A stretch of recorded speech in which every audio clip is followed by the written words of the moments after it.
la frontera y cómo ellos han generado una empresa asociada a la academia para producir hongos micorrízicos y llevarlos a campo con los productores. Y también tuvimos la tercera sesión que fue muy, muy interesante de cómo la diversidad del suelo es importante para favorecer todos los procesos en la producción orgánica en Japón. Entonces, muchas gracias por la presentación que nos hará hoy, donde veremos cuáles son las limitantes de los hongos micorrízicos en la agricultura. Y eso es un tema que siempre tenemos que tener en mente, dado que el potencial y lo bueno es muy, muy grande, pero si no superamos esas limitantes, no podemos avanzar en escalas. Entonces, muchas gracias, doctor Ewald, por su presentación hoy y también muchas gracias a todos los académicos de la facultad que hacen posible que tengamos conferencias de tan alto nivel en estos tiempos de pandemias, aprovechando la tecnología, y que las experiencias internacionales de gente como usted puedan llegar a todos los estudiantes que tenemos por cuestiones de la contingencia en estos momentos en sus casas. Entonces, eso sería todo. Muchísimas gracias. Gracias, Carlos. Voy a hacer una muy breve presentación del doctor. Quiero decir que conocí al doctor Siverdin a través de este libro, que salió editado en 1991, y yo comencé a trabajar con los hongos en 1992. Entonces, nosotros no teníamos este libro hasta que el doctor vino acá a la facultad y nos los obsequió. Pero antes tuvimos unas copias y le decíamos la Biblia, porque en este libro podemos encontrar tanta información tan valiosa que hoy en día yo lo guardo así como en el cofre del tesoro y lo sigo utilizando a pesar de que pues ya tiene algunos años de haber sido publicado. Cuando conocí al doctor Siverdin años después, pues para mí fue algo muy, muy especial, y también nunca me imaginé que algún día mi nombre iba a estar junto al de él en una publicación. Entonces, el doctor es una persona muy dispuesta, muy sencilla, y no lo imaginaba así mientras leía su libro. Entonces, para hoy, el que haya tomado el tiempo para preparar una plática para nosotros y sobre todo el lío de la tecnología y el esfuerzo que el doctor hizo hoy para poder ver esta presentación hoy en pantalla, pues es muy grande.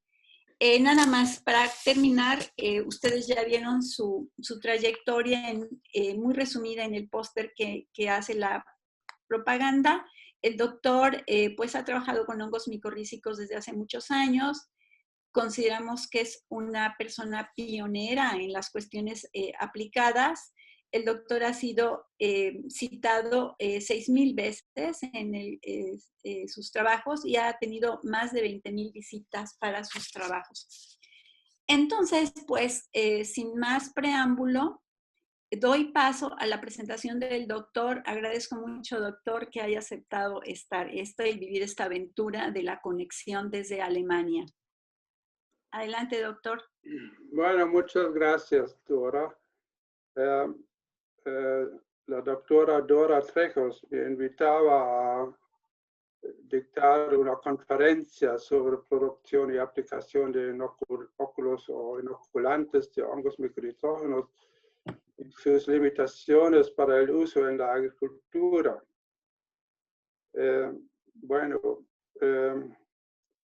Mucho de esto de que yo estoy hablando, ustedes ya saben, porque de pronto es información vieja. Yo estoy trabajando con estos hongos micorrizógenos desde como casi 50 años, y entonces empezamos principalmente la parte práctica. Yo empecé con la parte práctica en Colombia en el año 1980, y allí yo tenía una posibilidad fabulosa en el Centro Internacional de Agricultura Tropical. Tenía un proyecto, de pronto el primer proyecto mundial en cómo se puede aplicar y cómo se puede utilizar los hongos microitógenos prácticamente. Y esta era la primera vez que alguien estaba demostrando, o que nosotros en el proyecto estábamos demostrando en más de 50 ensayos del campo, que sí se puede lograr de aumentar los rendimientos con el uso de hongos microitógenos y con inoculantes. Bueno, no quiero hablar mucho de la teoría. Empecemos entonces. Pues la primera parte, primero de todo, antes de empezar a hablar, siempre me gusta definir de qué estamos hablando, si estamos hablando de inóculos. Principalmente es un substrato o un portador que contiene uno o varios hongos microitógenos arbusculares solos, entonces una sola especie, o en mezcla, o no sola especie, sino los hongos microitógenos solos, o en mezcla con otros microorganismos benéficos. Este inóculo o los inóculos pueden o no pueden contener cantidades menores de nutrientes de origen mineral o orgánica. Bueno, hay dos tipos principalmente de inóculos. Yo quiero diferenciarlos. Uno es un inóculo natural. Este es un substrato. Este puede ser un suelo o raíces, y yo voy a explicar un poco más sobre esto después, con concentraciones desconocidas de hongos microitógenos. Entonces no se sabe qué número de esporas contenga o qué número de propágulos, y tampoco se conoce su efectividad y su calidad. Por lo general es un suelo ritosférico de una planta microtrófica. Este es un inóculo dudoso, ya porque no se puede repetir su calidad, porque se toma algo y algo desconocido, pero este inóculo se están utilizando en algunas partes del mundo donde no hay para comprar, donde no hay nada, ¿ya? Y yo creo que inclusive, Dora, nosotros estábamos hablando hace muchos años de cómo hacerlo en algunas zonas de México, en algunos viveros o algo así. No sé si hablemos nosotros dos de eso o si era con otra persona, pero yo me acuerdo de eso, ¿sí? Y hay inóculos seleccionados, esos son los comerciales, principalmente los comerciales o los de instituciones científicas, ¿ya? Contienen especies de hongos microitógenos definidas, cuales son multiplicadas en un proceso de producción que se puede repetir, dando repetidamente resultados similares en su concentración y calidad de propágulos infectivos.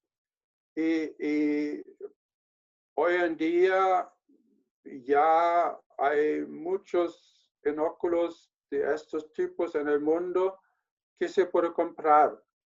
Y la mayoría de la presentación es relacionada con estos inóculos seleccionados. Bueno, algunos puntos de que quiero hablar. ¿Cuáles son los problemas de los micorrizas y su producción? ¿Qué tipos de inóculos hay? ¿Cómo se los produce? Su formulación, cómo están aplicados y qué espera el agricultor de un inóculo y dónde están los límites o los limitantes en el uso de los inóculos. El primer problema de los micorrizas es que no se puede verlos. Los micorrizas arbusculares. Este es un problema real porque se necesita tener las estructuras y se necesita un microscopio para observarlos. De una raíz no se puede ver si contiene micorriza o no.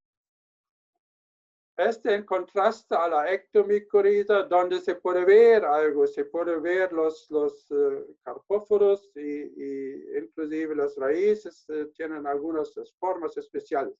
Bueno, este es el primer problema. Y si uno es capaz o tiene los aparatos y tiene un microscopio, entonces uno ve aquí estructuras de hongos en las raíces y arbúsculos. Por eso el nombre arbúsculo. Son como estructuras muy finas en las células de la epidermis de raíces y donde hay el intercambio de nutrientes y cosas así. Y hay vesículos. Vesículos son órganos que contienen lípidos, principalmente en que el hongo está manteniendo algunas reservas para sobrevivir durante algún tiempo sin el soporte de la planta. Ustedes saben lógicamente qué es micorriza y no quiero hablar de eso. Hay otro problema con estos micorrizas arbusculares. Obligatoriamente requieren una raíz viva para su producción. Y bueno, estos hongos pertenecen a los Glomeromicotina desde los años 2016. Spatafora los incluyó en los mucoromicotas y son hongos muy específicos porque son los únicos hongos, y por eso es una clase separada, que tienen muchos núcleos en las células. Quiere decir, si uno está definiendo una espora de hongo, las esporas pueden contener tamaños como de entre 30 micrómetros hasta 80 micrómetros, como casi 1 milímetro. Y pueden contener hasta 2000 núcleos dentro de estas esporas, que es único. Y yo no puedo entender cómo miles de núcleos se pueden organizar en esta forma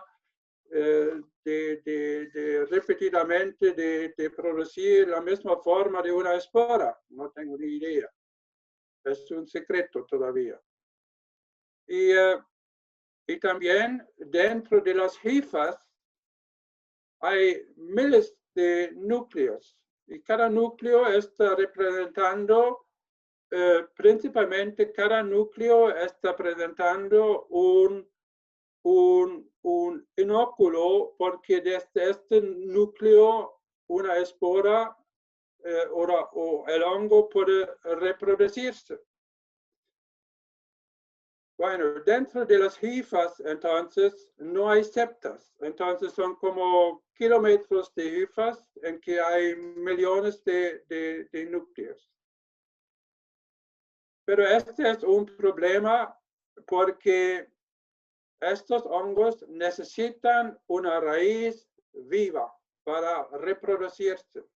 Bien sea una raíz conectada con una parte aérea, con ojos verdes o algo así, pero también se puede reproducir estos hongos en raíces que están creciendo meristemáticamente en agar, así como casi artificialmente, pero necesitan una raíz. Otro problema. La formación de estas esporas y la reproducción de estos hongos se demoran 3 a 6 meses, a veces más tiempo aún. Y este es en contraste a bacterias o otros hongos que uno puede cultivar en agar artificialmente en medios de cultivo, algo así. No, aquí se necesita una planta viva o una raíz viva y necesita 3 a 6 meses de reproducción.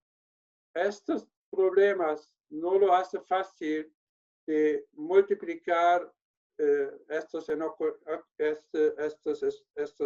micorrizas arbusculares y de producir un inoculante, un inóculo, porque se necesita tiempo y se necesita una raíz viva.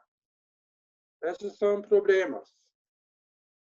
Bueno, estos entonces hoy en día se conoce 3 clases de estos hongos, 5 órdenes, 16 familias y 49 géneros de estos hongos. Y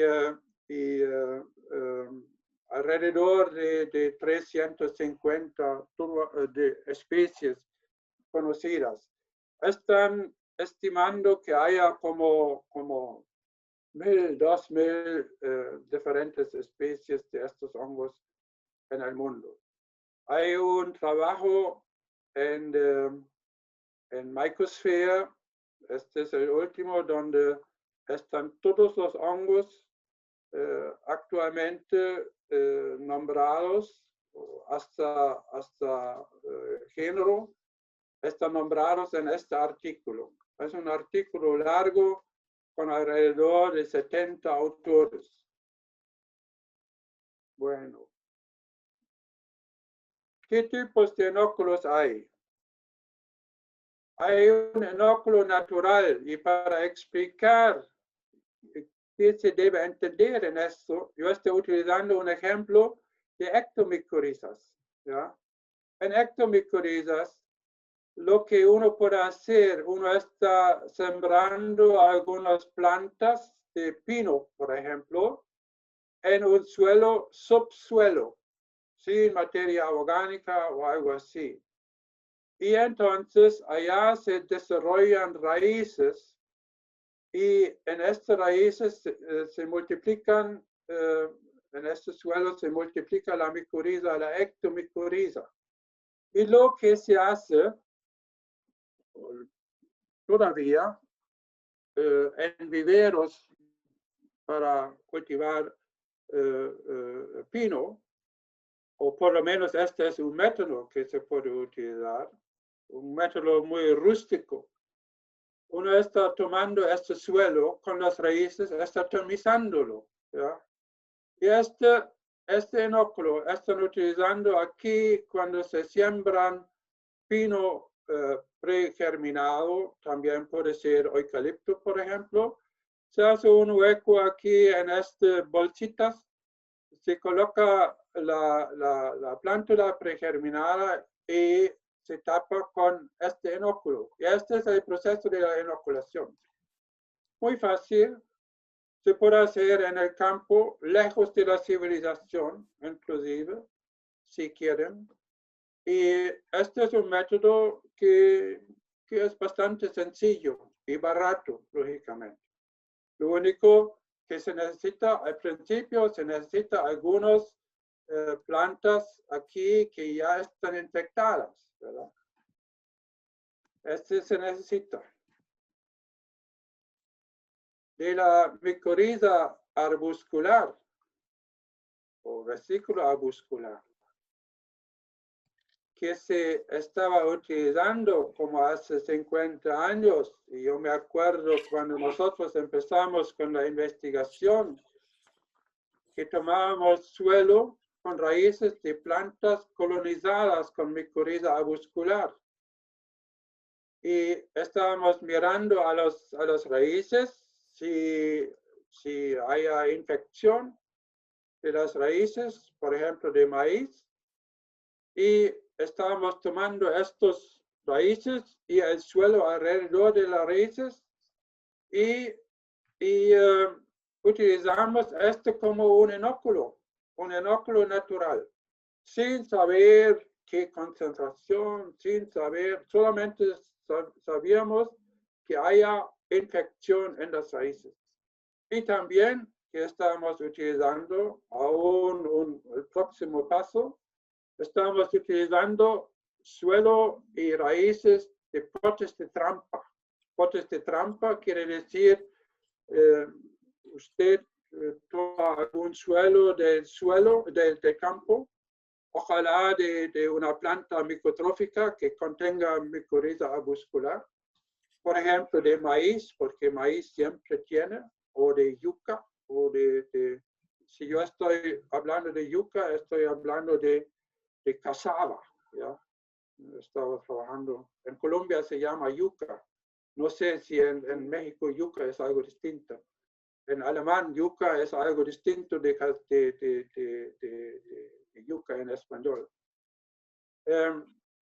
Entonces se toma esta planta, se siembra en un suelo esterilizado, una planta con las raíces, y se deja multiplicar las micorizas en este suelo esterilizado. Este es un pote de trampa. Y este suelo se puede tomar para inocular ensayos o algo así. Así lo trabajamos hace 50 años. Otro método es tomar raíces infectadas de una planta hospedera del campo. Entonces hay que identificar un hospedero con raíces bien colonizadas con micoriza. Y se toma las raíces, se las lavan en agua para liberarlos de suelo y después se las cortan.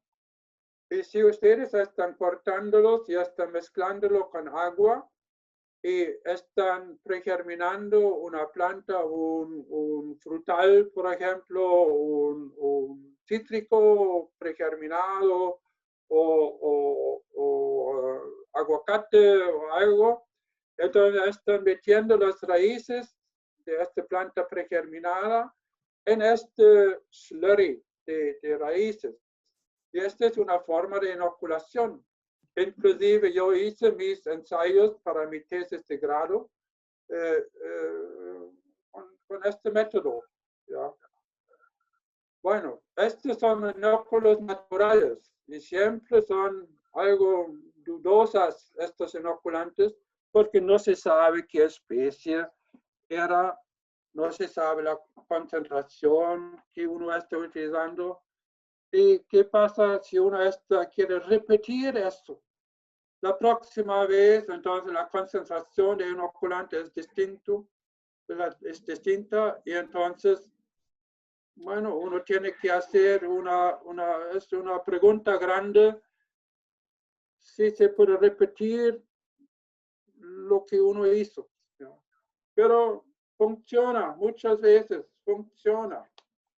Como ahora entrar en este Zoom, ¿ya? Funcionaba. Bueno, ahora con la producción de inóculos de hongos micorizógenos arbusculares seleccionados, requieren condiciones controladas, invernaderos o sitios protegidos. Necesitan un substrato desinfectado o esterilizado, un hospedero correcto que puede multiplicar estos hongos y un estrato con algo con que uno puede empezar, quiere decir una especie pura, limpia de hongos micorizógenos que se ha seleccionado por su efectividad. Y después de producir este inóculo se necesita un control de calidad. Bueno, para la selección de hongos micorizógenos efectivos, nosotros en el CIAT estamos utilizando bioensayos, en que estamos utilizando la yuca, Maniote esculenta, como planta que nos indicaba la efectividad de algunas cepas puras de estos hongos, de aislamientos. Y en realidad encontramos algunas especies que eran más eficientes que otras especies de hongos, hasta algunos que no eran efectivos ni nada.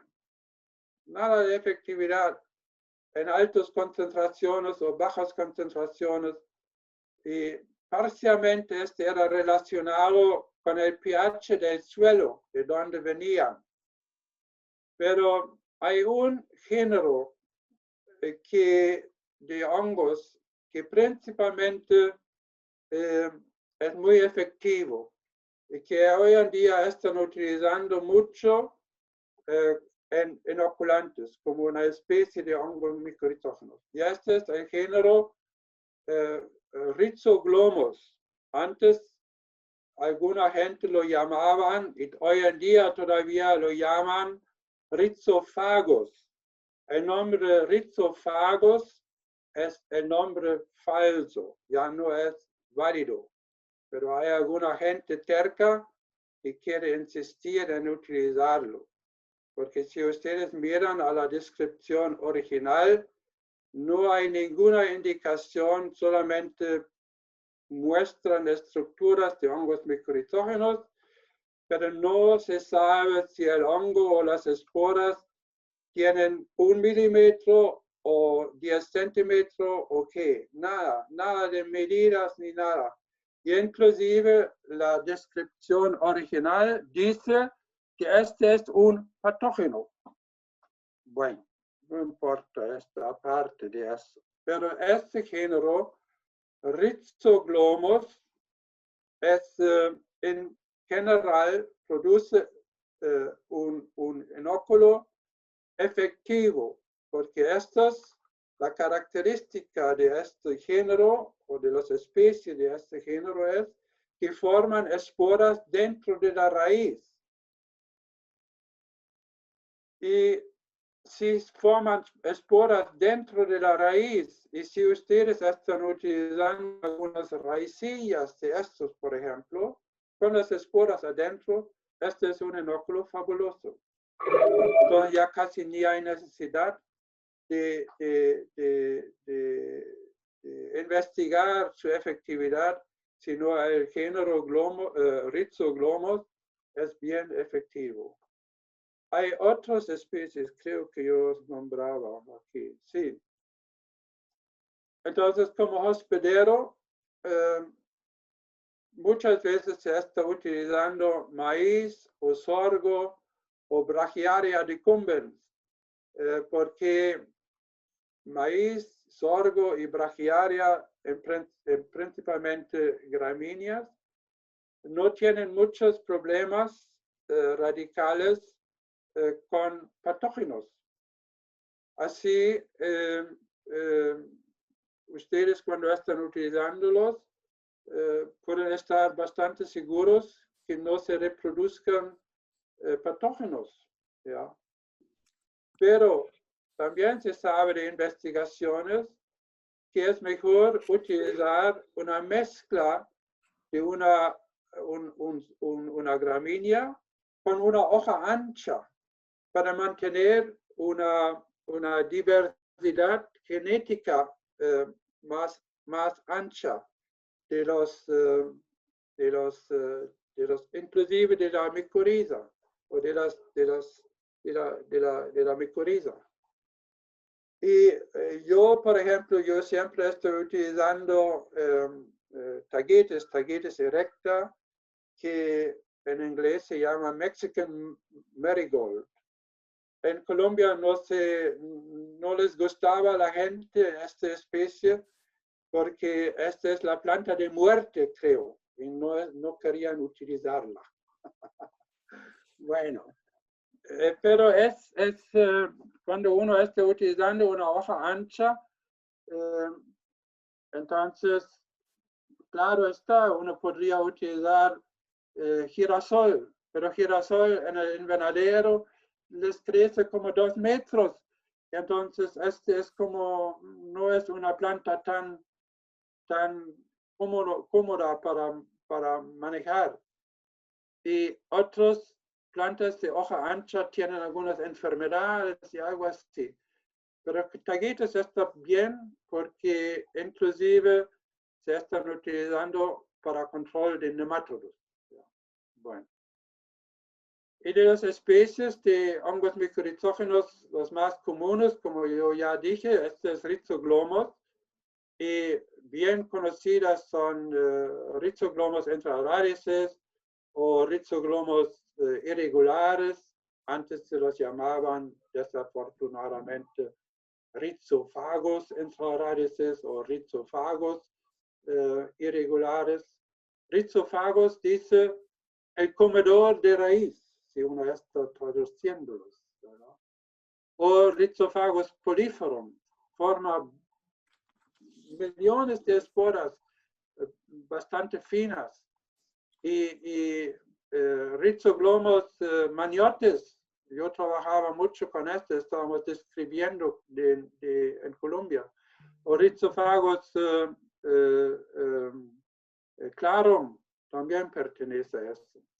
Pero también, porque estos son fáciles de cultivar, inclusive se puede cultivarlos fácilmente en raíces que se están cultivando artificialmente, meristemáticamente están creciendo y se puede multiplicarlos bastante fácil, de este género. También se multiplican Funeliformes mossae.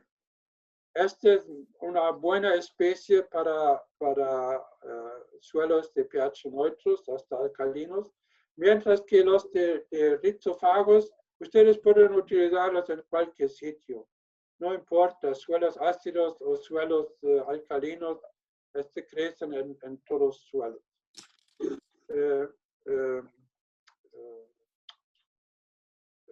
Etunicatum claroidium, este es Claroidioglomos etunicatum, Claroidioglomos claroidium, solos o en mezcla con otros se están utilizando. Hay algunos que están multiplicando Acaulospora, antes era Enterospora colombiana, en suelos ácidos. Y específicamente cuando uno está utilizando un substrato esterilizado, se puede reproducirlos. Y hay otra gente, por ejemplo, el Dr. John Dodd está aislando hongos micorrizógenos indígenas de un suelo específico, los reproduce y los reintroduce en el mismo suelo, con el argumento que así están manteniendo la ecología de las micorrizas en el suelo.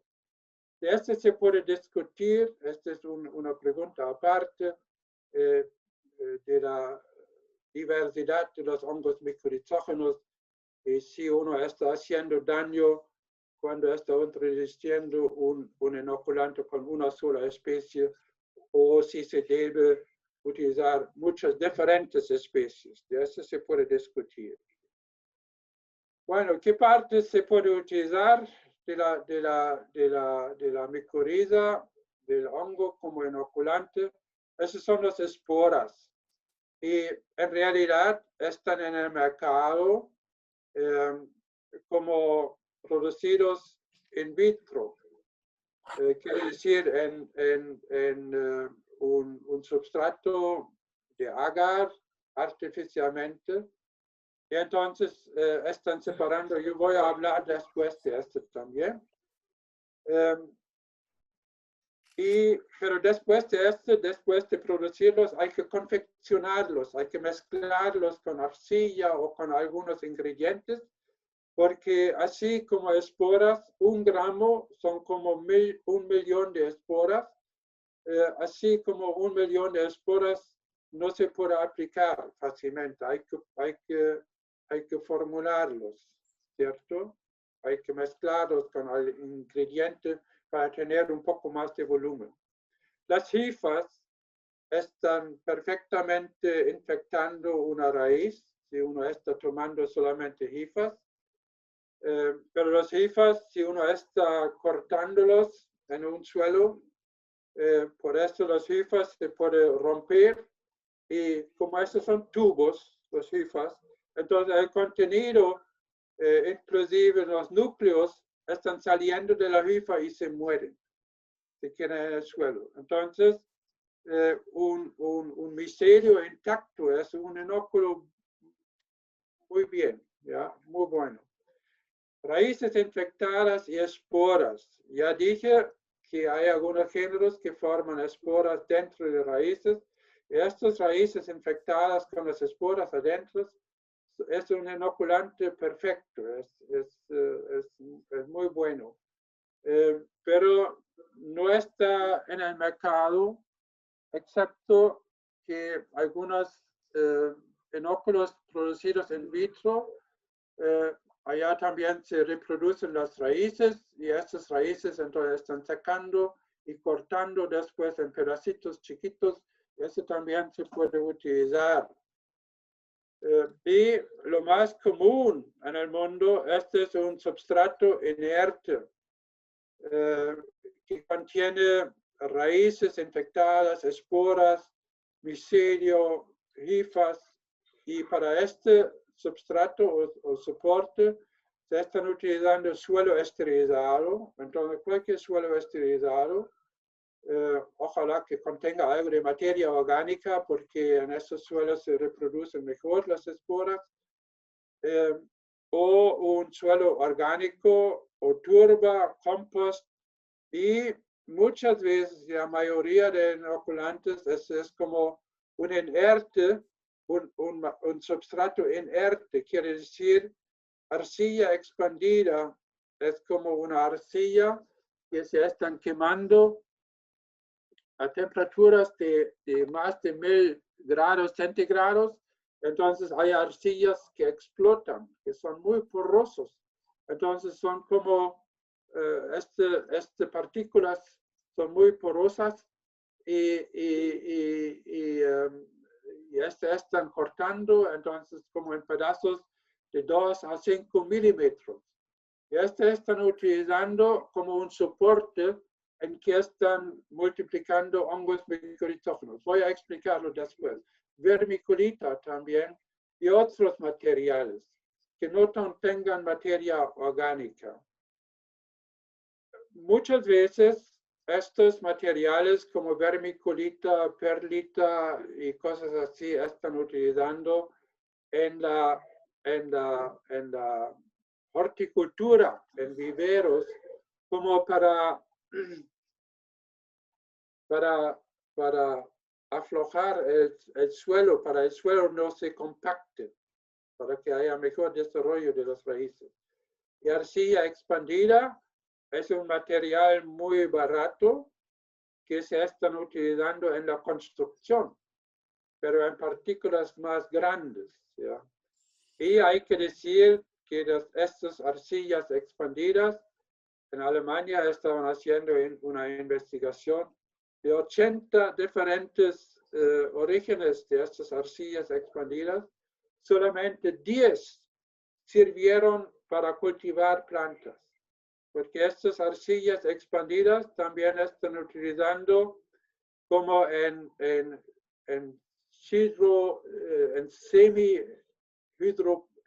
cultivos semi-hidropónicos. ¿Ya? A veces ustedes los ven en salas de conferencia, ahí están como potes grandes en que crece un cítrico o una palma, y esas son arcillas expandidas. Bueno, estas son las estructuras que colonizan raíces. Y ahora algunas palabras sobre la producción in vitro.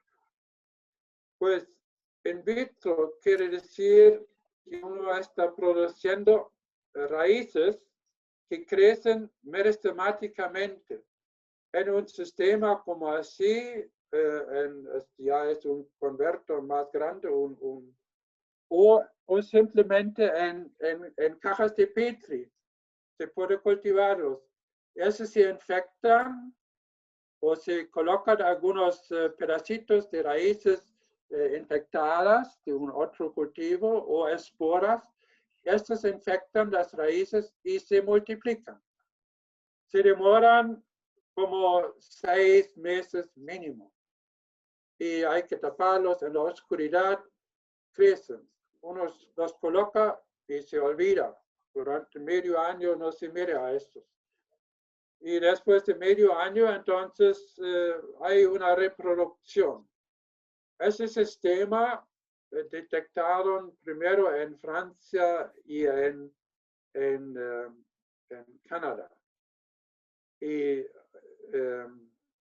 hoy en día mucha gente está utilizando esto, pero no funciona con todas las especies de hongos, pero funciona bien con este género de Rhizoglomos.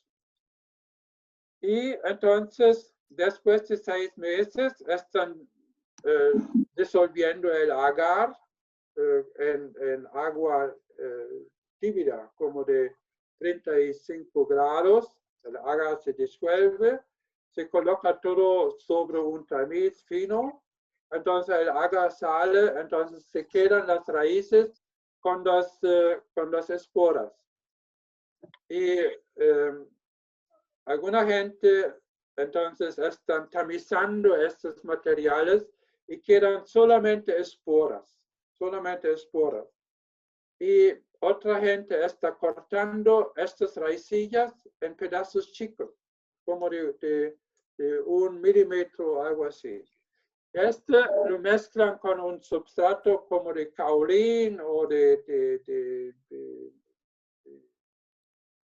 algo muy fino y esto lo ofrecen. Pero ustedes ya ven, esto lo ofrecen en el mercado. Pero ustedes ya ven que hay un problema. Este es que las esporas tienden a juntarse. Entonces no están separados en estos inoculantes, sino son como aglomerados.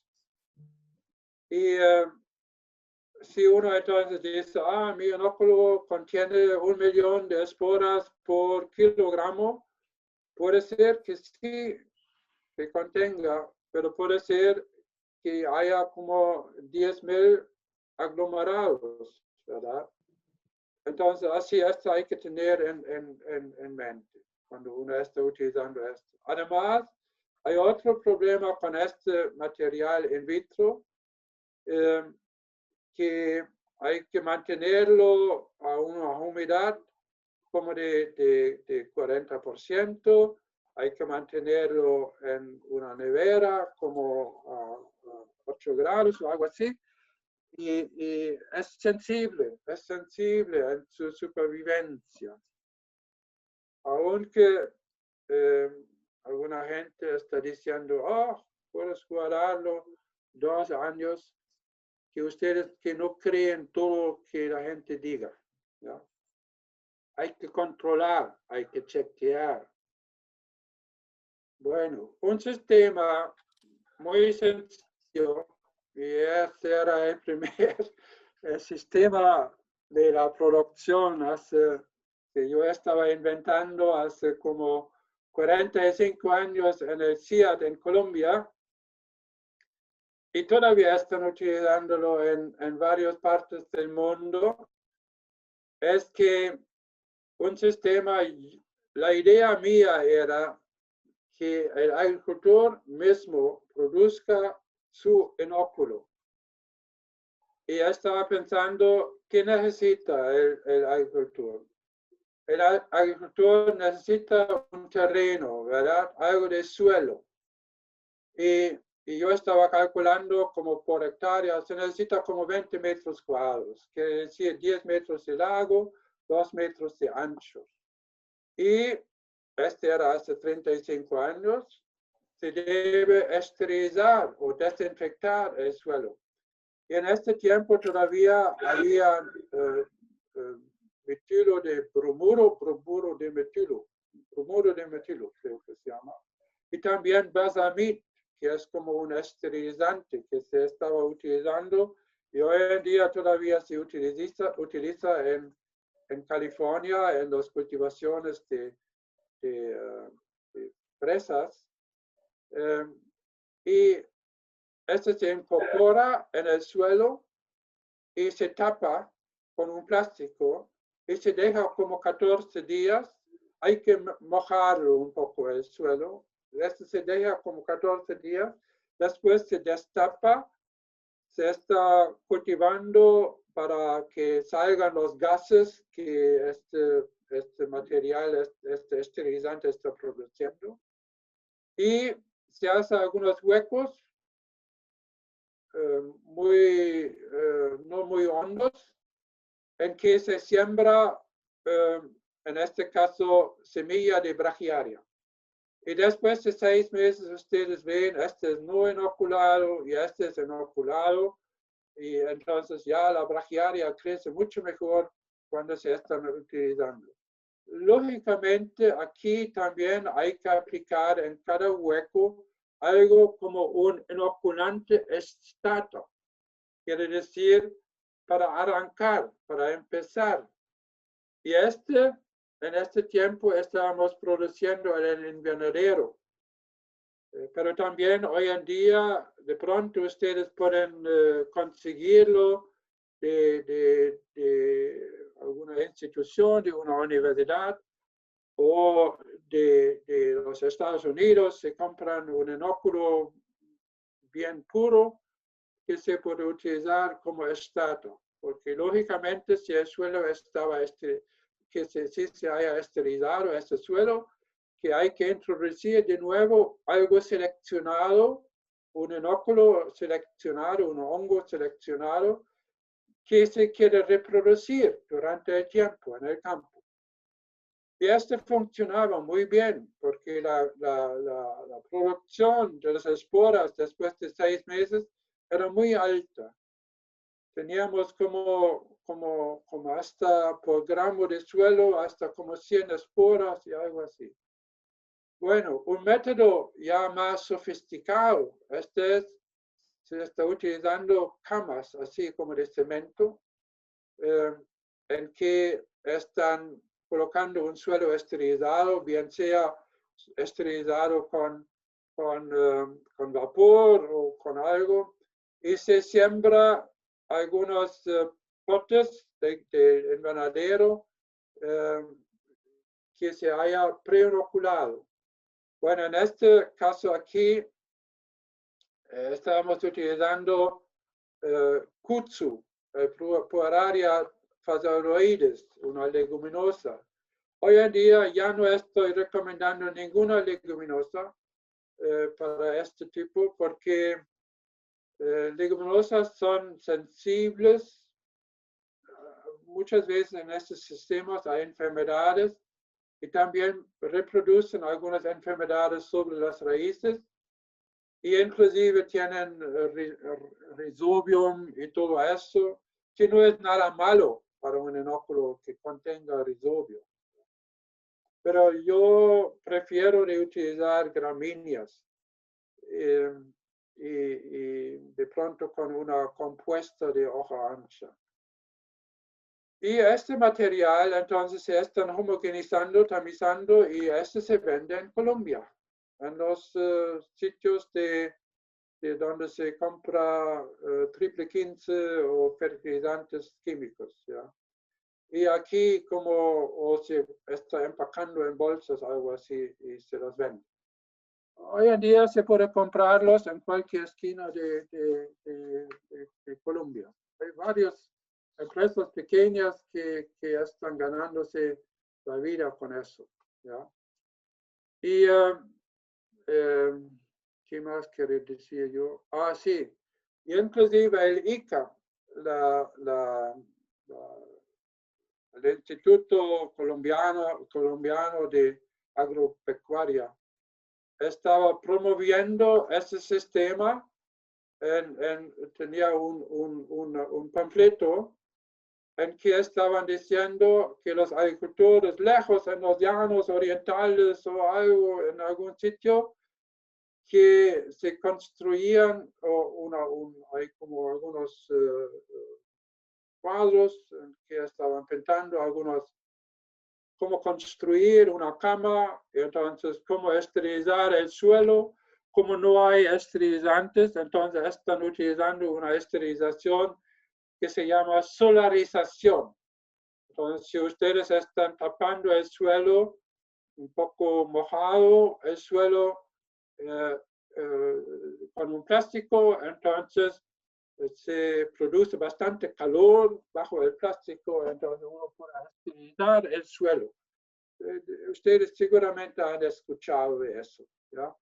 Y entonces hay algún tipo, entonces otras empresas están vendiendo a estos agricultores lejos de la civilización algún inoculante o inclusive algunas cajas con plantas preinoculadas que los agricultores están sembrando allá. Y cosechan después de 6 meses para inocular sus frutales o sus plantaciones de palma africana o de algunas plantas forestales, porque para reforestación hay programas de reforestación del gobierno y entonces dentro de este programa el gobierno está diciendo ustedes tienen que inocular con hongos micorrizógenos. Y como estos sitios están lejos de la civilización, donde casi uno no puede llegar con camión, entonces están promoviendo ese sistema. Bueno, no es el sistema moderno, no nada de eso, pero es sencillo, ¿verdad? Y cuesta igual, yo estaba calculando, cuesta igual como una botella de aguardiente. Este siempre era mi argumento, que la gente que lo utilice, ¿verdad? Entonces, como de $10 por hectárea, algo así.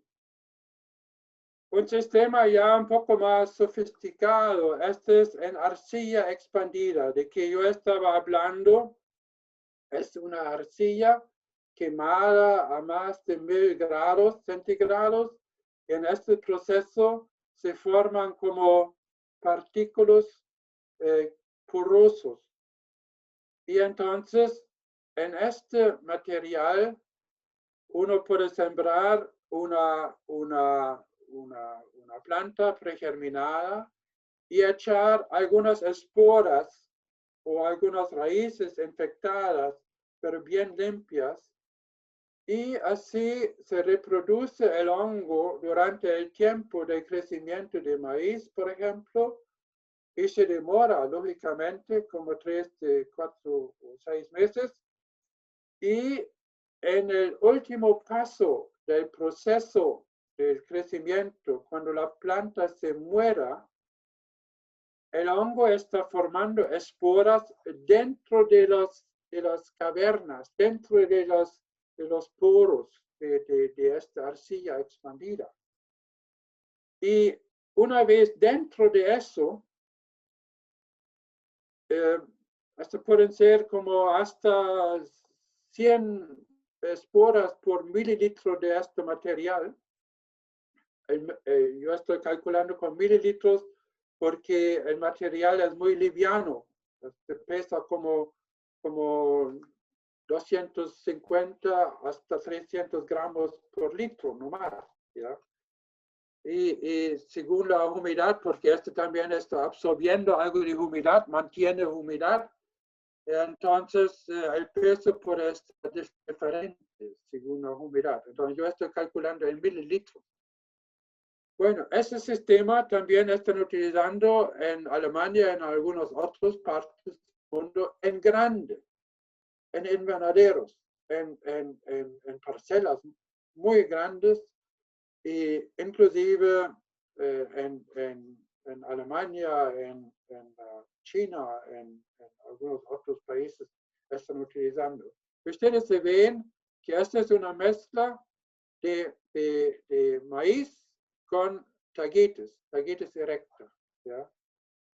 Y lo que se hace para inocular este sistema, están mezclando los primeros 10 centímetros de este sistema, están mezclando con un material ya infectado, como como a 5% de volumen, mezclándolo y sembrando después directamente en este material, sembrando maíz y taguetes. Y este crece y no tengo otro ejemplo, pero y este entonces crece hasta que después de 6 meses todo este substrato está enraizado y uno tiene que chequear si las partículas tienen esporas adentro o no. Hay que molerlos. No tengan miedo de moler estos materiales, las esporas no se dañan con esto. Lo mejor, y hay que poner cuidado, que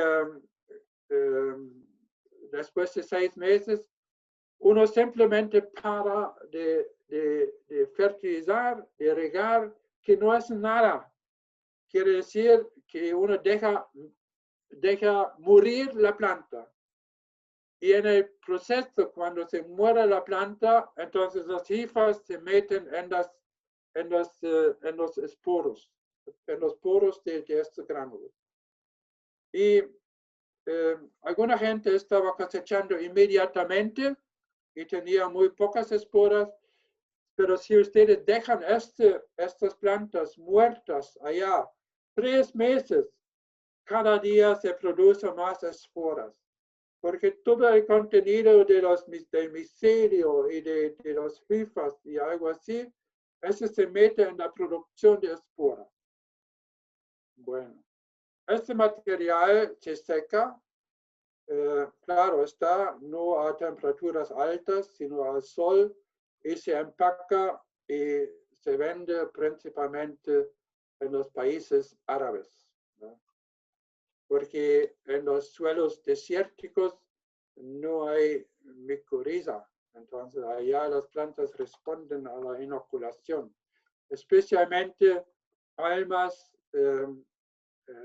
¿cómo se llaman? Las palmas de date palms, que están cultivando allá mucho, que responden muy bien a la inoculación. Otros substratos, este así es perlita, vermiculita, que se puede utilizar, que se deja crecer, y este también están utilizando como para producir inoculantes, ¿ya? Bueno, si uno tiene un inóculo, alguna gente está formulándolos, entonces la presentación. Si uno está, hay empresas en Sudáfrica y en Francia que producen el inóculo en arcilla, simplemente en arcilla.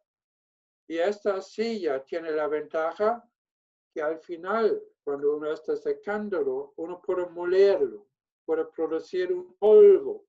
Y este polvo contiene las esporas también. Y polvos se puede aplicar de pronto mejor que estos gránulos, ¿ya? Porque este es un problema. No es problema de mezclarlo. Voy a hablar de esto después, ¿ya? Pero hay diferentes presentaciones. En polvo o alguna otra gente, como en India, están produciendo gránulos. Así, están mezclando el inóculo con algunos otros substratos como orgánicos y están haciendo como ustedes lo ven, como gránulos de alguna materia orgánica. Hay un inóculo creo que también en Cuba y en España, que es un líquido, es un gel, es como no es agua, porque en agua las esporas empiezan a germinar, sino es un otro material que de pronto es glicerol o algo así, en que se puede guardar estas esporas y se puede aplicar como un líquido. Y en Alemania había un tipo que estaba haciendo como cápsulas y eso se vendía, parecen como cápsulas de vitaminas, ¿ya? Y eso se estaban vendiendo a amas de casas. Y las amas de casas entonces podían tomar una cápsula y meterlas en las plantas, cerca de una planta de un cóctel, algo así. Y están jurando las mujeres que esto sí servía. Entonces había respuesta. Bueno, control de calidad, que es un capítulo de que se podría hablar mucho tiempo. De inoculantes hay un problema en la mayoría de los países, o yo no conozco ningún país donde haya alguna reglamentación para la calidad del inóculo, de un inóculo comercial. Entonces, el que produce tiene su propio control de calidad y si él es honesto, entonces él dice la verdad. Y si no es honesto, entonces, bueno, hay que confiar muchas veces en los inoculantes. Entonces, el control de calidad es en las manos de producentes. Y algunos no están haciendo nada y algunos otros están metiendo mucho tiempo y mucha plata en este control de calidad. Había algunas propuestas de una Federación Europea de los producentes de hongos micorrizógenos que estaban recomendando de dar en la etiqueta el contenido de nutrientes, el pH, las especies o cepas que contengan. No hay cepas, principalmente hay especies. Porque si un hongo tiene muchos núcleos, entonces, ¿cómo se puede hablar de una cepa? Entonces, especies y número de esporas o número más probable. Yo confío en el número de esporas porque yo puedo ver las esporas. De los números más probables, en Alemania estaban intercambiando inóculos para investigar cada uno el número más probable del otro. Y siempre en el propio, uno estaba encontrando altas cantidades y en los de otros nada o muy bajas. Entonces el número más probable depende del método que uno está utilizando, no es muy confiable. Pero el número de esporas, este es algo confiable, en este se puede confiar. La eficacia, entonces había propuestas de investigarlo en maíz, en frijol, por lo menos en una gramínea, en una hoja ancha. Y en un substrato estándar. Entonces aquí hay algunos substratos en la producción de hortalizas que están estandarizados. ¿Ya? Y pruebas de la germinación de semilla para asegurar que el inoculante no contenga algo dañino para la germinación. Contaminantes fúngicas y de bacterias. Esto se hace hoy en día con PCR y con identificación bioquímica. Hay instituciones que pueden investigar esto. Les cuesta como $200 por muestra, pero hay posibilidades de investigar. Y les confirmen que el inoculante esté libre de patógenos o de los patógenos más comunes en la horticultura. Patogenicidad se puede investigar, contaminantes de insectos y nemátodos. Esto sí, también los hay, de insectos y de nemátodos. Y claro, está contaminantes botánicos, algas, o semilla de maleza, o inclusive si uno está utilizando tagetes, Mexican Marigold, tagetes empieza a florecer después de algunos meses, después de 2 meses. Y hay que cortar las flores para que la semilla de tagetes no caiga en el inóculo, porque esto sería una contaminación.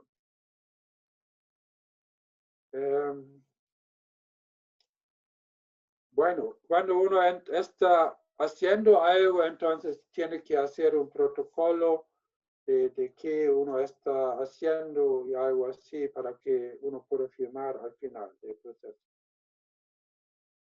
Las etiquetas principalmente deberían decir la especie o el género por lo menos, número de esporas o número de propágulos, el soporte, que sea el soporte que están utilizando y cómo aparece si este es un líquido o si cuánto pesa el soporte, la duración del almacenamiento. Y esta es la ventaja de este material. Ustedes ven aquí los gránulos de arcilla expandida. Aquí hay los poros. Dentro de estos gránulos, ustedes pueden guardar los inóculos 5 años, hasta 10 años, y todavía están allá vivos. Y todavía tienen su efectividad. Y esta es una ventaja grande. Y inclusive se puede guardarlos a temperaturas de menos 20 grados, que yo tenía en el oriente de Europa, en algunos países, como también en los países árabes a temperaturas de 45 grados. Entonces, un rango amplio donde se puede guardarlo y no se muere. Y la razón es el mismo material están utilizando en la construcción como para aislar paredes contra frío y contra el calor. Y por eso a mí me gusta mucho de este material y yo estoy metido en eso y estoy vendiendo algunos 30,000 litros o a veces más o algo así por año. Bueno, y lógicamente en la etiqueta hay que dar instrucciones sobre la dosis. ¿Qué dosis para aplicar? A veces están diciendo como para vegetales y para flores, por ejemplo para tomates o algo así, como una cucharita. ¿Ya? O se dice como en un frutal, en un momento de trasplante, que se aplican 50 hasta 100 mililitros de este material. O si se aplica al boleo, como 50 hasta 100 mililitros por metro cuadrado. Bueno, el proceso mismo lo voy a explicar después. La inoculación más sencilla y la aplicación de inoculantes y donde hay mucho potencial, este es en viveros. Aquí como en un vivero de café, donde cada planta está inoculada.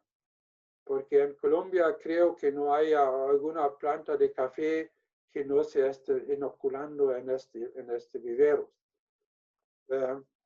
Porque se ha mostrado que este sí vale la pena, no solamente en el vivero, sino también después del trasplante, las plantas crecen mejor. ¿Y cómo se hace? Hay 2 posibilidades, o varias posibilidades. Una posibilidad es, se toma un volumen de inóculo y un volumen de substrato en que uno está sembrando vegetales, por ejemplo, en el vivero. Entonces se mezcla en una relación de 1 a 10 o 1 a 20 con el substrato. Se mezcla bien y se llena este multipaps, ¿ya? Ustedes los conocen. Entonces ahí se mete este substrato que ya contiene el inoculante y entonces siembra la semilla, bien sea de pepino o de tomate o lo que sea, ¿ya? Inclusive flores, que después se trasplanta, ¿ya? Y entonces, por ejemplo, en los países, este es un ejemplo creo que es de Egipto. Entonces, donde se meten estos, y entonces se ve, estas son las plantas inoculadas y los otros no. Entonces ya se ve la diferencia en el crecimiento y por lo general las plantas inoculadas tienen un mejor desarrollo de raíces. ¿Ya?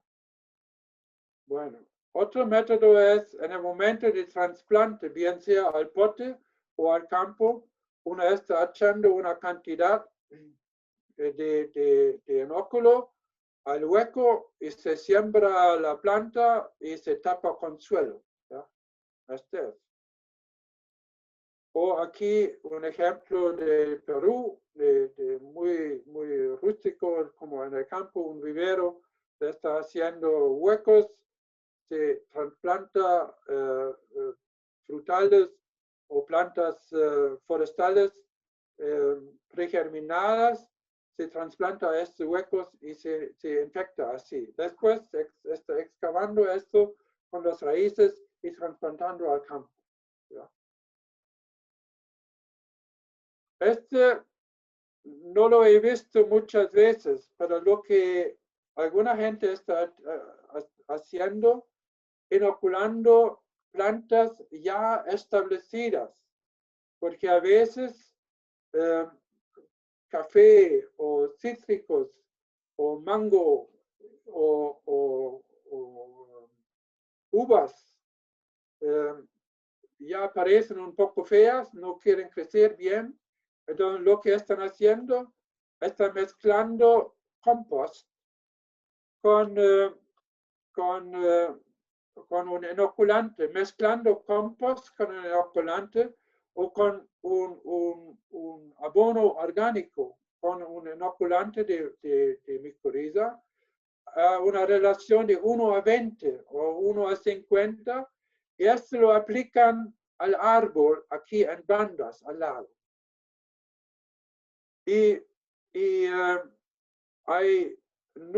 Yo nunca he visto una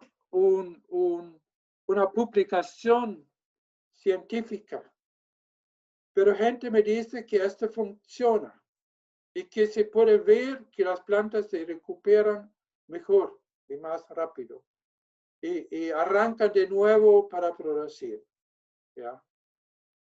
Y en este hay que meter mucho más investigación, inclusive investigación práctica, creo yo, porque me parece bastante bien este método. Inclusive se sabe hoy en día que hongos micoritógenos y inoculantes trabajan mejor si están mezclándose con materia orgánica o abonos orgánicos.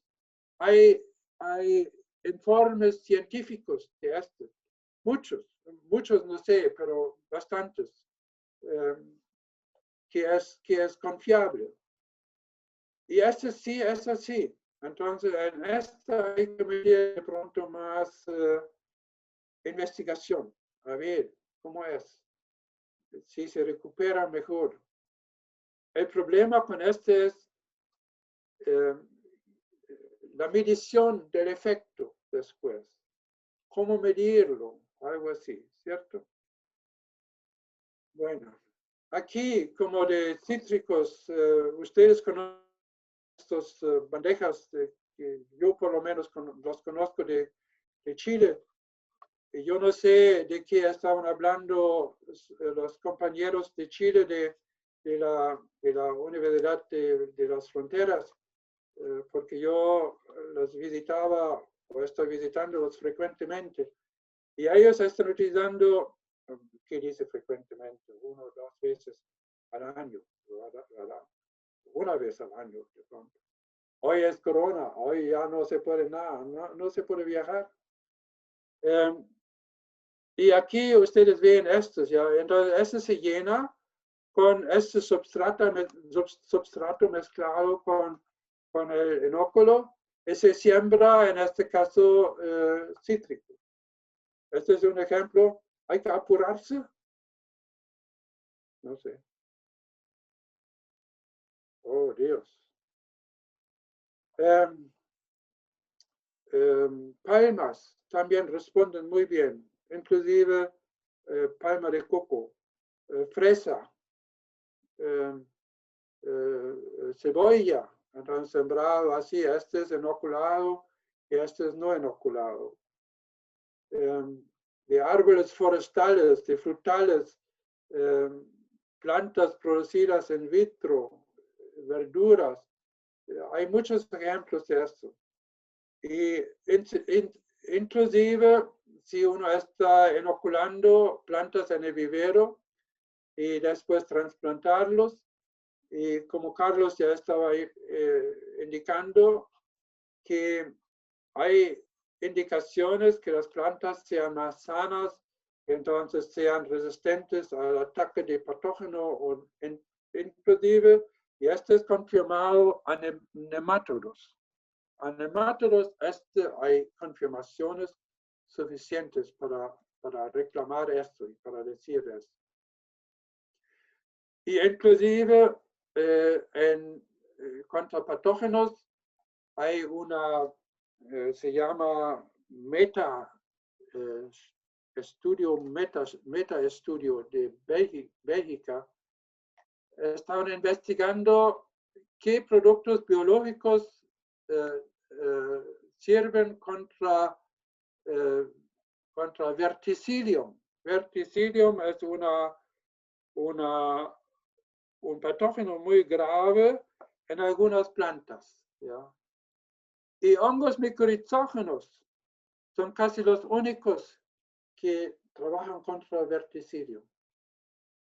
Y no hay producto químico para eso.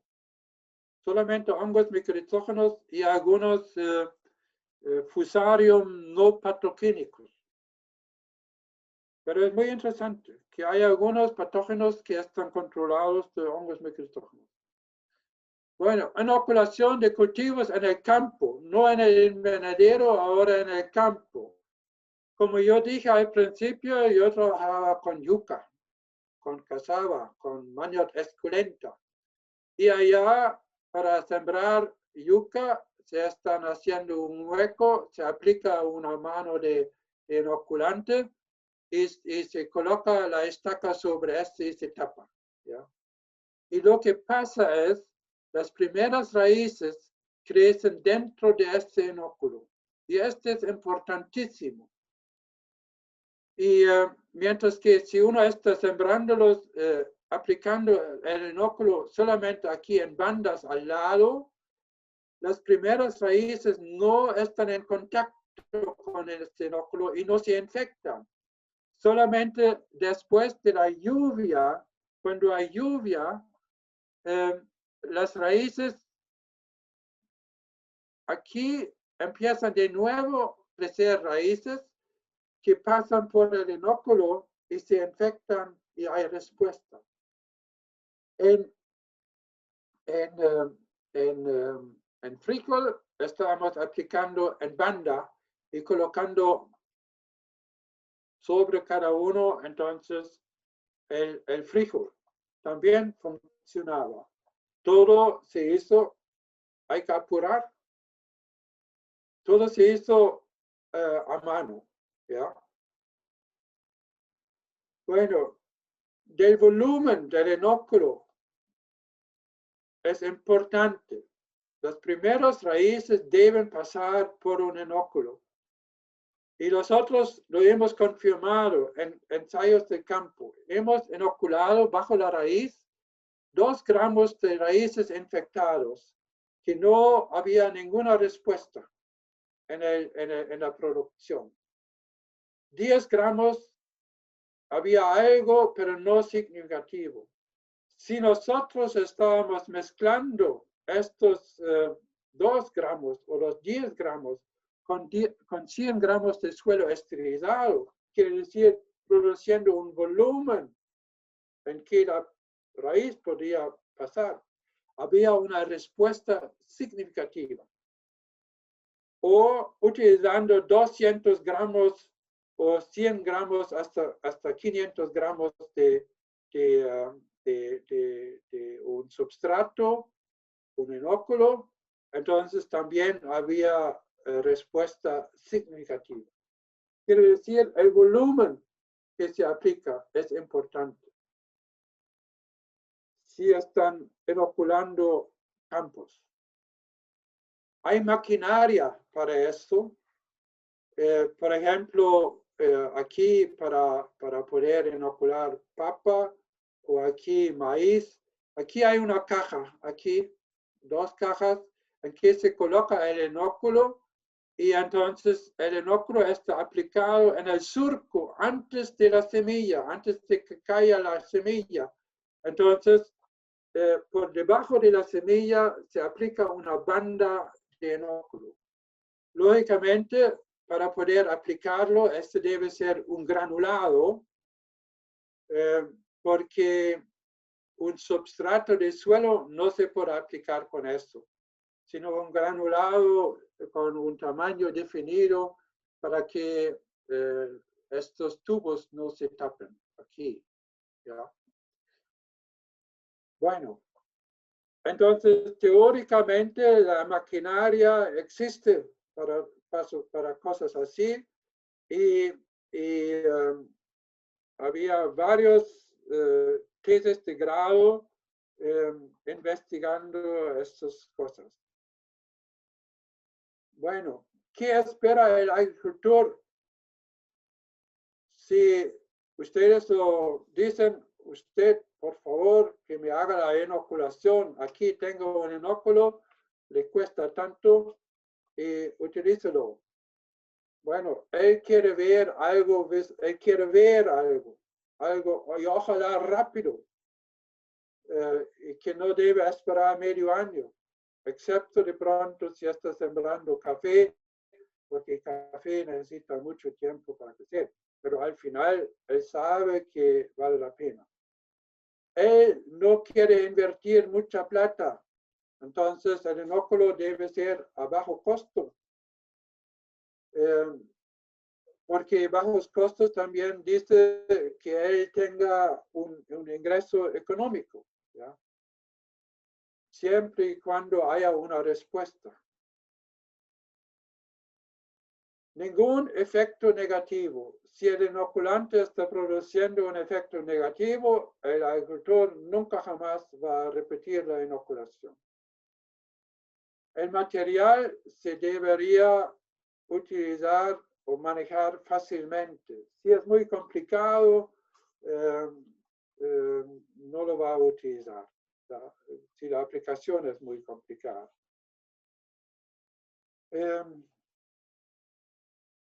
Las formulaciones entonces son importantes para los que producen los inóculos, para que el agricultor pueda utilizarlo fácilmente. Bueno, el problema es que la gente, por lo general, los agricultores no saben qué es micoriza.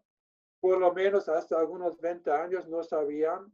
Hoy en día, los agricultores jóvenes lo saben y están preguntando y quieren comprar y muchas veces a mí me llaman.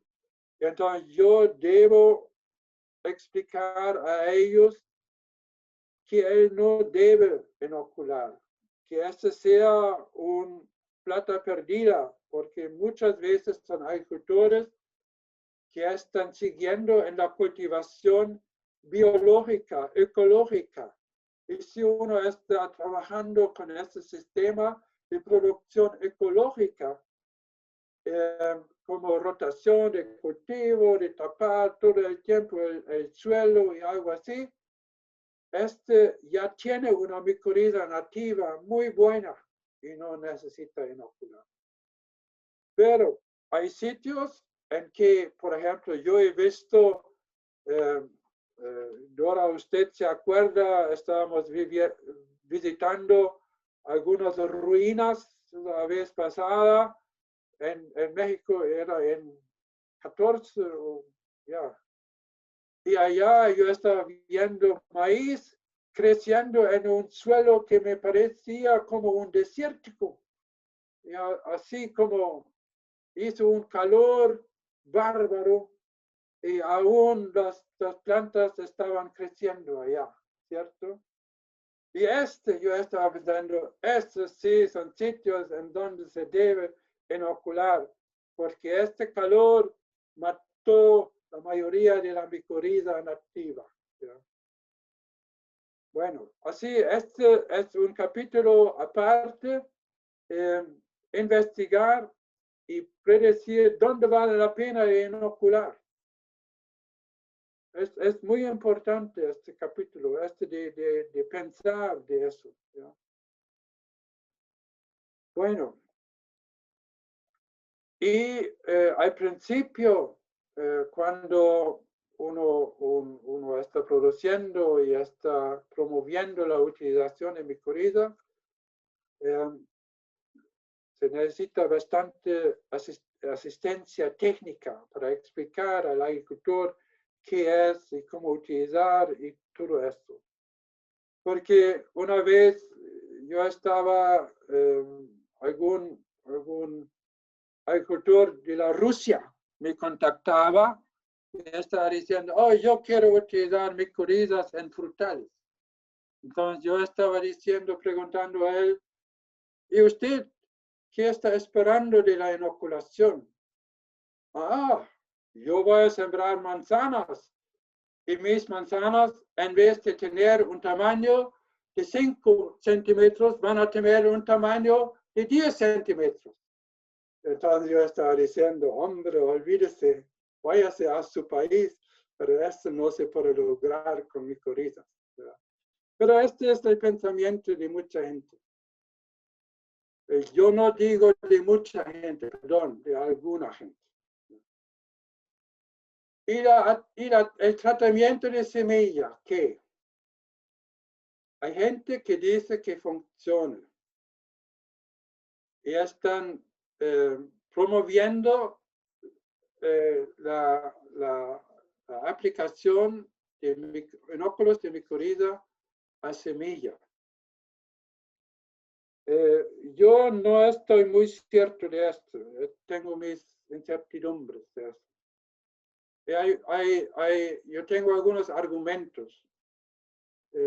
La gente dice, o algunos que producen micoriza y están promoviendo eso, ellos dicen que la micoriza está como distribuyéndose con el crecimiento de la raíz. Esto no es verdad. La micoriza, del punto donde uno está inoculando, de pronto está creciendo máximo 5 centímetros. Más bien 2 o 3 centímetros. Así, si uno está colocando el inóculo alrededor de una semilla de maíz, el inóculo necesita 5 hasta 10 días de germinar y la raíz de micoriza ya está como 20 centímetros en el suelo. Y después, este inóculo, del punto de la inoculación de la semilla, se distribuye 2 centímetros o 5. ¿Y cómo puede estar efectivo una micoriza así? Si se aplica en banda, de pronto hay un poco más de éxito. Entonces, ¿qué quiero decir yo con eso? Y yo he investigado algunos inóculos que están aplicando a la semilla. Y estaba preguntando a la gente, ¿usted está aplicando micoriza? ¿Y qué más aplica? con este inóculo. Yo tengo algunas vitaminas, tengo algunos extractos de algas, algunas hormonas y algo así. Y claro, yo no estoy sorprendido que esta inoculación funcione, porque de pronto son los otros productos que causan estos efectos. Así, en el tratamiento de semilla, yo tengo algunas dudas, pero sí hay una mezcla de micorriza con bacterias y con algunos otros substratos benéficos, algo así.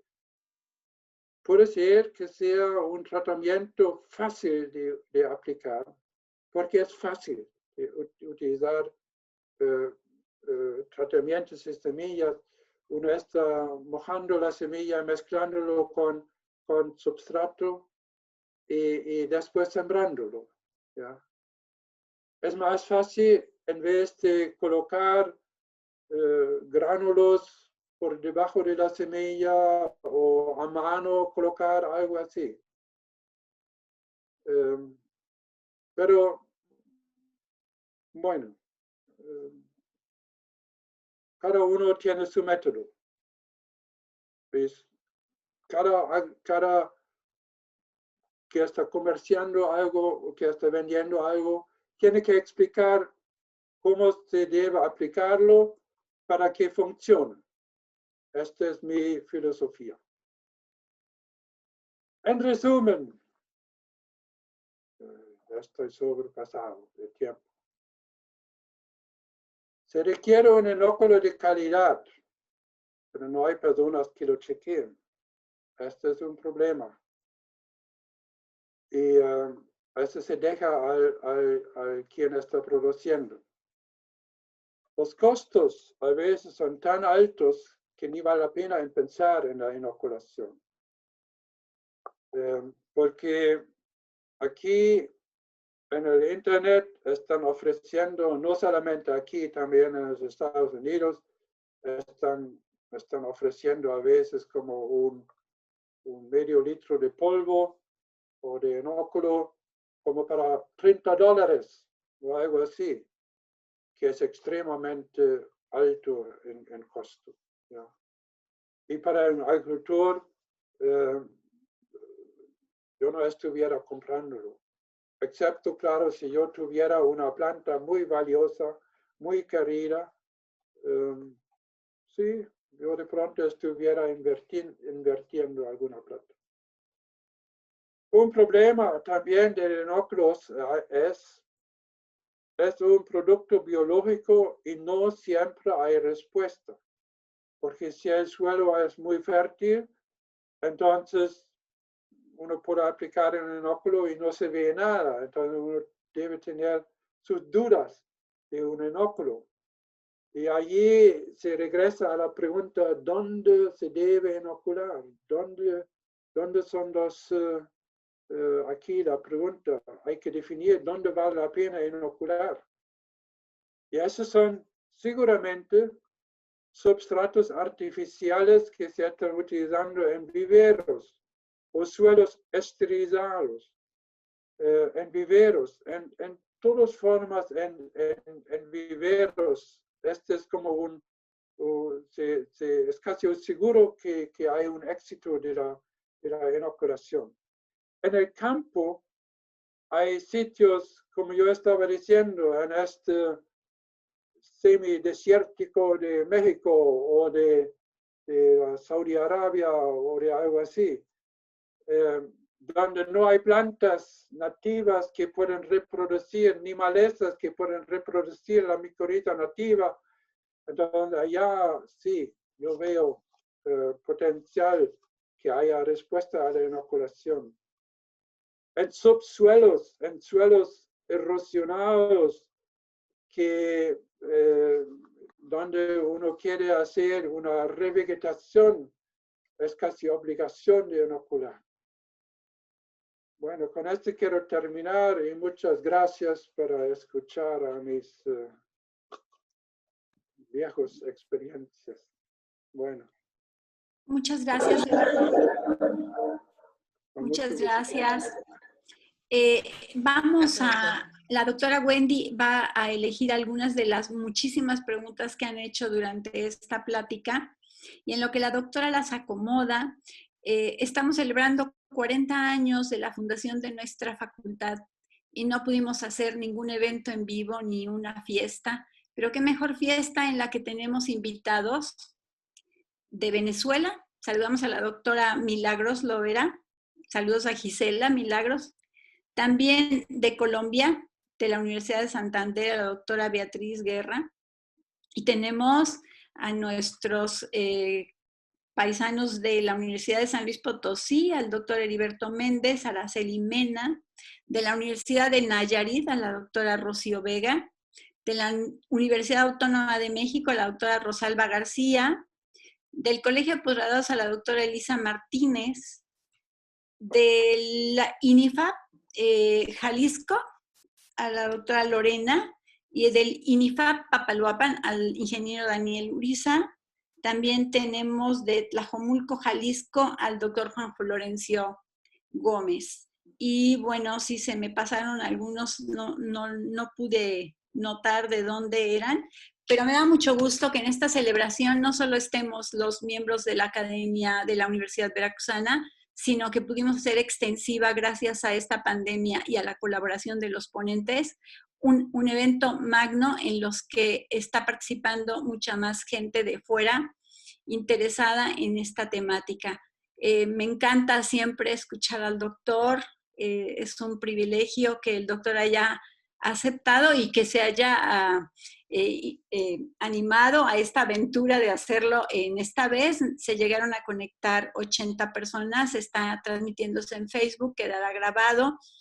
Es también siempre un temor para todos nosotros este tipo de estrategias de comunicación, pero es muy padre poder tener contacto ahora mismo desde Alemania para Latinoamérica. Gracias, doctor, y gracias para nuestra universidad. La doctora Wendy va a proceder a seleccionar algunas preguntas. Las demás le mandaremos el correo al doctor y si tiene tiempo podrá contestarlas para aclarar algunas dudas que muchos tienen. Hay muchísimas preguntas, pero le pido a la doctora Wendy si ya nos tiene por ahí la primera pregunta. Sí, muchas gracias por su plática, doctor. Daniel Uriza Ávila pregunta, ¿qué opina del método de multiplicación intensiva de micorrizas arbusculares mediante reactores donde no usan plantas ni suelo, solo raíces, al parecer multiplicadas por cultivo de tejidos, y no dejan de hacerlo cientos y cientos de veces para reducir su costo de producción? ¿No hay algún riesgo biológico de que pierda su efectividad o eficiencia y volverse parásito?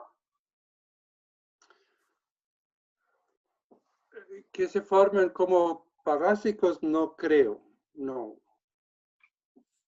Pero este proceso de la producción tiene efectos sobre el hongo. Esto no hay duda. Porque si ustedes miren a los esporas producidas in vitro, entre comillas se llama la producción in vitro, sobre raíces creciendo meristemáticamente.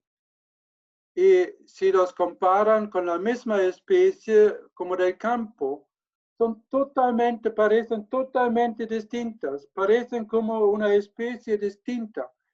Y inclusive producidos in vitro, por ejemplo, todos en Canadá y en los Estados Unidos, la mayoría de la gente que están produciendo es como glomos intrarraíces o rizoglomos intrarraíces o rizoglomos irregulares. ¿Ya? Y entonces, rizoglomos irregulares o rizoglomos intrarraíces tiene dos capas en la espora. Una capa externa, bastante gruesa, y una capa interna. Y los in vitro solamente tienen los interna, pero no tienen la externa. Por eso este material es muy sensible. Hay que mantener una humedad bastante constante. No se puede exponer este material a temperaturas altas, a bajas no lo sé. Y bueno, como yo estaba explicando, yo no sé si haya una erosión genética con este proceso.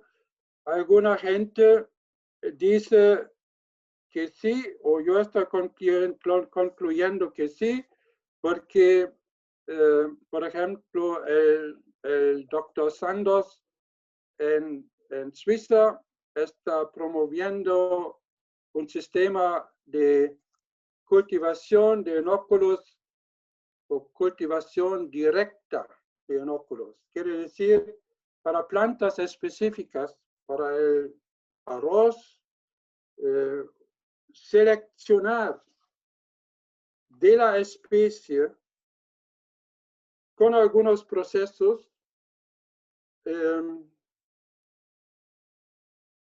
cepas específicas para inóculos. Bueno, si es algo específico, debo decir yo que la diversidad se ha restringido a algo, porque ese inóculo entonces sirve para algo específico, pero para no los demás.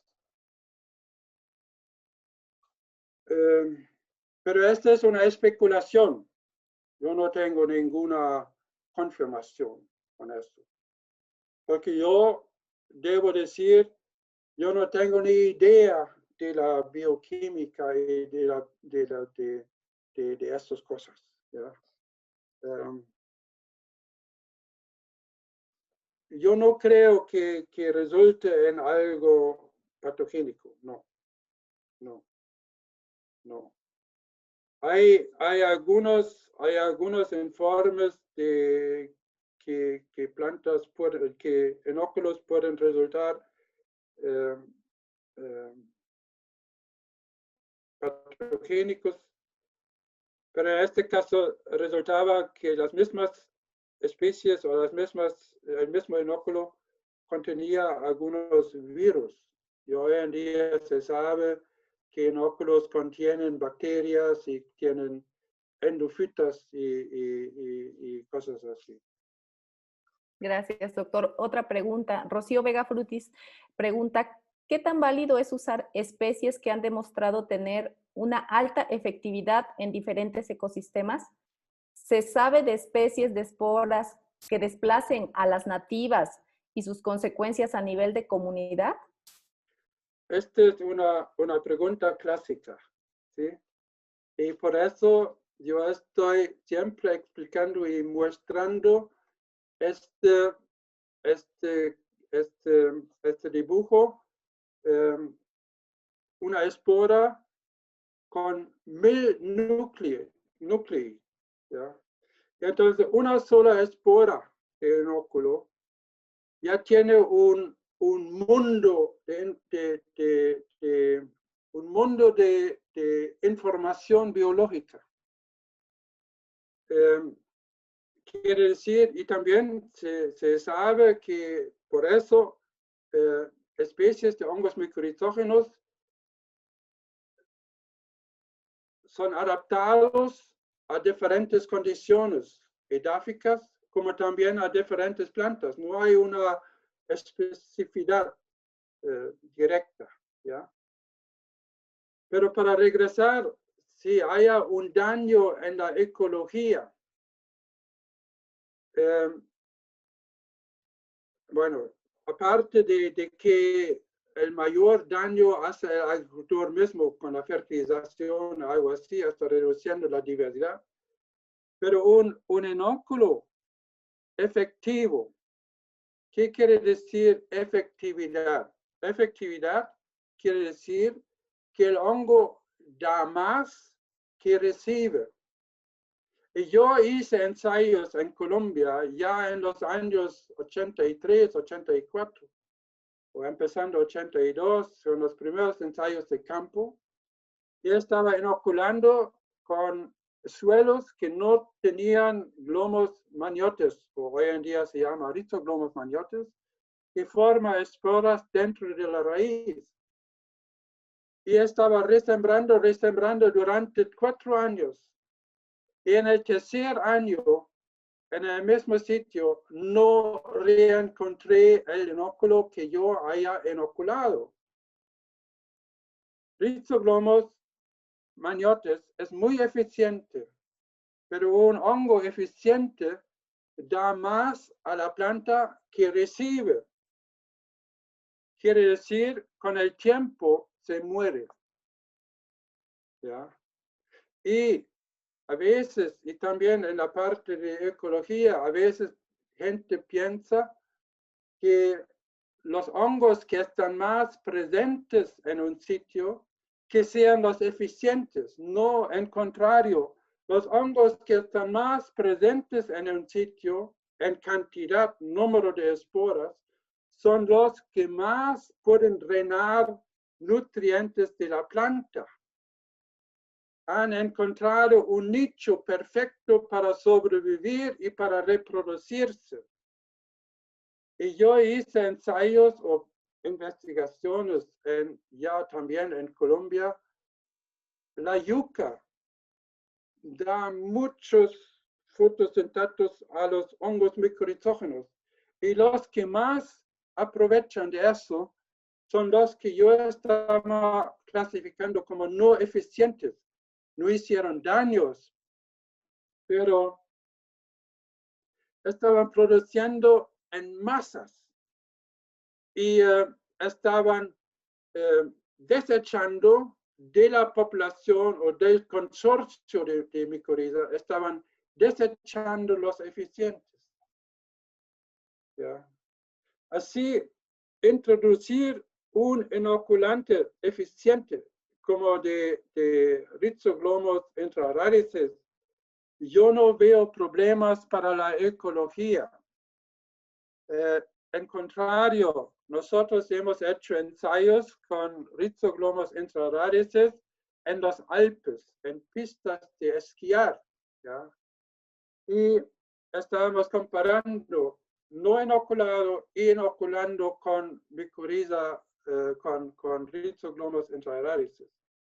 Después de 2 años, encontramos 14 diferentes especies en el sitio inoculado con rizoglomos intraradices y solamente 10 en el otro, en el no inoculado. Quiere decir, la inoculación puede promover inclusive la diversidad. Es algo lógico, porque si ustedes están promoviendo el crecimiento de una planta y el desarrollo de una raíz, entonces uno da más chances inclusive a los que están escondidos en alguna parte en el suelo para reproducirse, porque hay más raíces presentes. ¿Ya?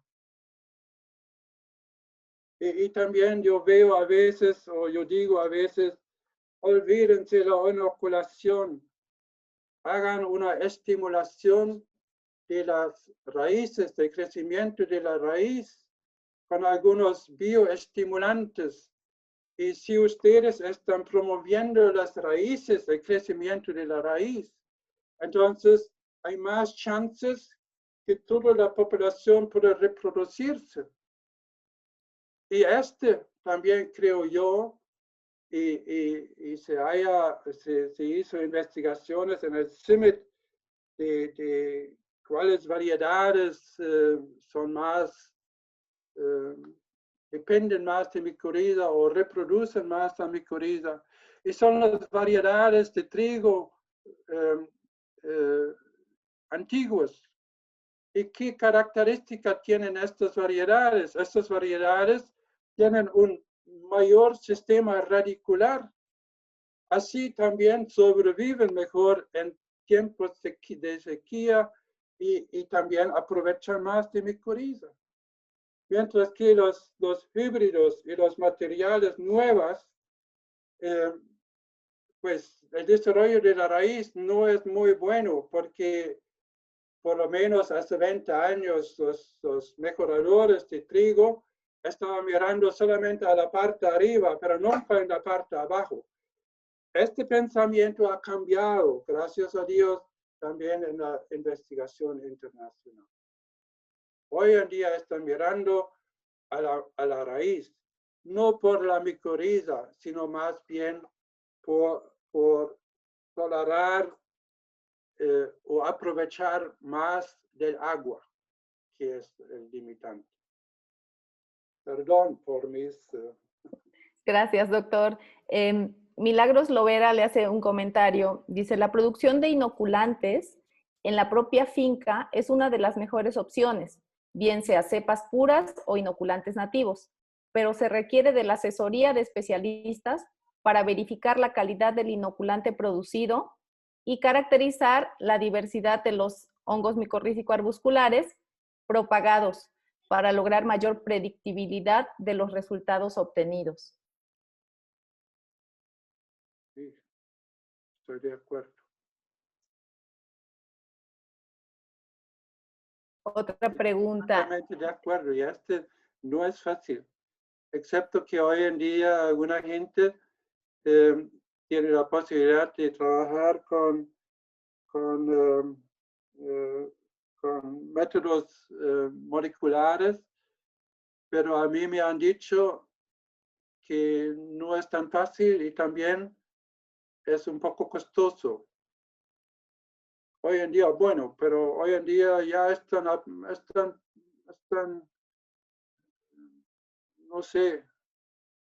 no sé cuánto cuesta un análisis de corona, $200. De pronto ya he leído que hoy hay un método de Bosch que solamente cuesta $5. So, de pronto en el futuro también haya un método más barato para la investigación de micorrizas o para la determinación de la calidad de micorrizas. Y en realidad hay tantas cosas para investigar y principalmente yo creo que es investigar en metodología, no solamente aplicación, sino también cuando uno está aplicando, de investigar cómo se distribuye, en qué sitio, algo así. Y para a la vez se necesita metodología y identificar esporas morfológicamente. No hay mucha gente en el mundo que es capaz de hacerlo. Bueno, hay muchísimas preguntas. Vamos a hacer la última y las demás se le proporcionarán por correo. Pregunta Daniel Uriza, ¿es conveniente mezclar micorrizas con otros microorganismos benéficos que aporten otras ventajas a la planta, como fijadores de nitrógeno o los que permiten asimilar fósforo y demás? ¿Cuál es su opinión? Sí. Este va a ser el futuro. No solamente con otros hongos benéficos, sino de pronto también con algunos otros estimuladores de crecimiento en inglés se llama plant biostimulants, bioestimulantes de plantas. ¿Ya? Y hay muchas investigaciones de eso. Bueno, ahora la pregunta es de la parte comercial. La pregunta siempre es, ¿vale la pena de mezclar en un producto, en un inoculante, ya también los otros productos, las otras bacterias o hongos benéficos y algo así? De pronto sí, porque los otros inoculantes, como los gram negativos, como Rhizobium, Bradyrhizobium, tienen sus problemas porque son muy sensibles a la luz y algo así, y si uno está mezclándolo con el inoculante de micorriza, de pronto estén mejor protegidos en algunos partículas o algo así. Vale la pena de mirar a esta parte porque el inoculante de micorriza de pronto es una solución para las desventajas de los otros inoculantes biológicos. Ok, muchas gracias, doctor. Finalmente, el doctor Ronald Ferrera hace rato lo está siguiendo y lo está viendo por YouTube y le manda muchos saludos. Él podría dar la charla, porque estaban preguntando, hay muchos saludos a él. ¿Ya? Sí, Bueno, sí, muchas muchas gracias. gracias, doctor. Bueno, ¿cómo apago este sistema ahora? Bueno, doctor, pues antes de que apague este sistema, pues le queremos agradecer con todo el corazón que haya aceptado. Fue muy grato escucharlo. Por supuesto que el doctor Ferrera nos puede dar también otra plática. En otro momento el doctor siempre está en contacto con nosotros, es de casa. Y esta vez lo que nosotros quisimos demostrar a los estudiantes y para levantar el ánimo un poco, es el mapa que la doctora Wendy tiene atrás de ella de fondo, en donde vemos cómo a través de la red micelial podemos estar conectados, si te haces un ladito, Wendy, y podemos conectarnos de un lado a otro del mundo a través de este sistema, los micorrizólogos. Y por eso hicimos esta reunión para ver para demostrar que aún en tiempos difíciles podemos estar en comunicación, en contacto. Eso Y sí, le agradecemos muchísimo, doctor, su participación de parte de la Universidad Veracruzana. con mucho gusto, Flora. Gracias por la invitación. Bueno, Saludos, doctor. Bueno, muchas gracias. Saludos, doctor. Luego, hasta la próxima, pues. Gracias, saludos. Bueno, gracias. Saludos a todos. Gracias, doctor. Saludos a todos. Gracias, hasta luego.